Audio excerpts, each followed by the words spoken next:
अस्सलामुअलैकुम। तो पिछली वीडियो के अंदर हम लोगों ने मैग्नेटिक सर्किट्स के जो सारे बेसिक कॉन्सेप्ट्स थे वो सब कुछ डिस्कस कर लिए थे और हमने फार्मूला वगैरह भी देख लिए थे कि कहाँ पे हमने कौन सी चीज़ यूज़ करनी है।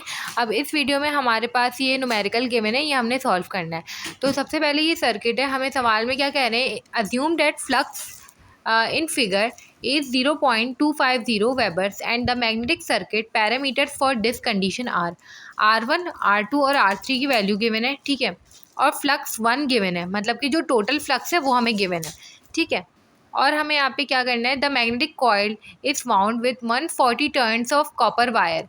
और ये जो मैग्नेटिक कॉइल है, जो सर्किट बना है, इसमें जो है हमारे पास कॉपर वायर यूज़ हुई है जिसके 140 टर्न्स है, ठीक है। Determine the current in the coil, हमें उस जो कॉइल है उस पर करंट फाइंड करना है।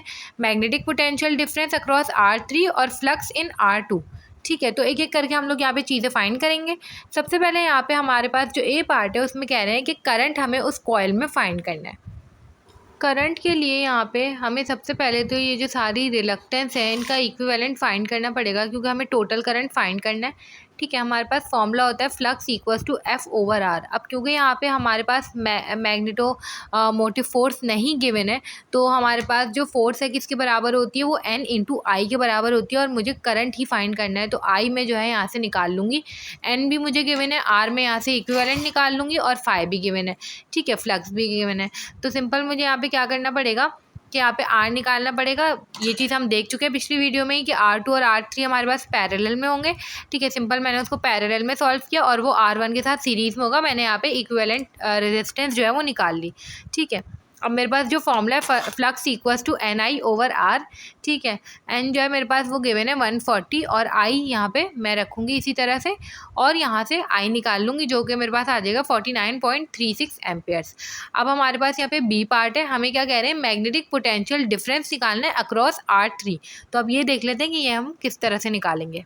अब देखिए, मुझे मैग्नेटिक पोटेंशियल डिफरेंस निकालना है, मतलब कि मुझे MMF निकालना है, वोल्टेज पोटेंशियल डिफरेंस वोल्टेज होता है, ठीक है, अक्रॉस R3 का क्रॉस निकालना। और हमें ये बात पता है कि पैरेलल में वोल्टेज सेम होता है, तो जो R2 का वोल्टेज होगा वही हमारे पास R3 का भी होगा, सही है। वोल्टेज कह रही हूँ मैं, इसे मैग्नेटिक ड्रॉप कह लेते हैं या मैग्नेटिक पोटेंशियल डिफरेंस कह लेते हैं। तो ये हमारे पास जो है सेम होगा। मुझे F निकालना है, MMF निकालना है, ठीक है। अब मुझे जो ना R1 का MMF पता चल सकता है किस तरह, मुझे उसका फाई पता है जो कि फाई टोटल है, ठीक है। मुझे R2 और R3 का फाई नहीं पता, वहाँ पे फाई डिवाइड हो रहा था। जिस तरह करंट डिवाइड होता है, हमने करंट को कॉरेस्पॉन्ड किया था ना फाई से, ठीक है। पिछली वीडियो के अंदर ये चीज़ हमने देखी थी। तो हमने यहाँ पे देखा कि फाई 2 और फाई 3 तो मुझे नहीं पता, फाई टोटल मुझे पता है यहाँ पे।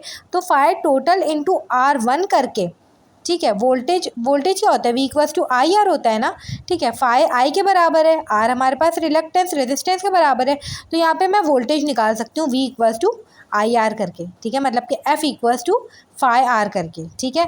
मैंने वोल्टेज निकाल लिया R1 का।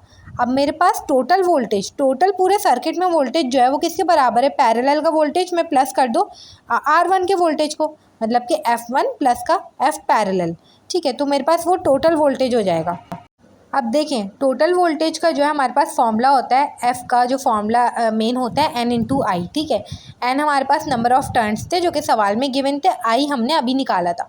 N इंटू आई करके हमने जो है टोटल जो फोर्स है हमारी MMF वो निकाल ली, ठीक है। और F1 हमने ऊपर निकाली IR के फॉर्मूले से, मतलब कि फाई R के फॉर्मूले से। और F पैरेलल जो कि वोल्टेज पैरेलल में सेम होगा R2 और R3 दोनों का, तो वो हम निकाल लेंगे। वही R2 के ऊपर भी होगा, वही R3 के ऊपर भी होगा, हमें R3 के ऊपर फाइंड करना है। सिंपल इस तरह से करके हमने यहाँ पे क्या निकाल लिया, F पैरेलल निकाल लिया, ठीक है। तो ये हमारे पास आंसर आ गया।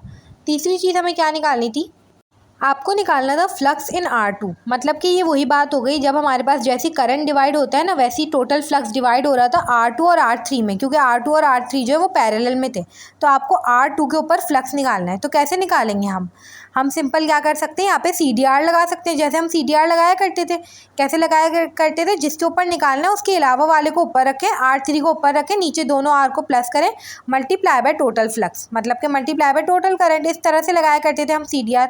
इस तरह करके मैंने फ्लक्स 2 जो है वो फाइंड कर लिया। तो ये हमारे पास इस तरह से न्यूमेरिकल सॉल्व होते हैं। अगर आपके पास इलेक्ट्रिक सर्किट को सॉल्व करने के कॉन्सेप्ट बिल्कुल क्लियर है, तो सेम हमारे पास वही चीज़ें यहाँ पर भी अप्लाई हो रही हैं। ठीक है, इस तरह से करके हमने इसको सॉल्व कर लिया।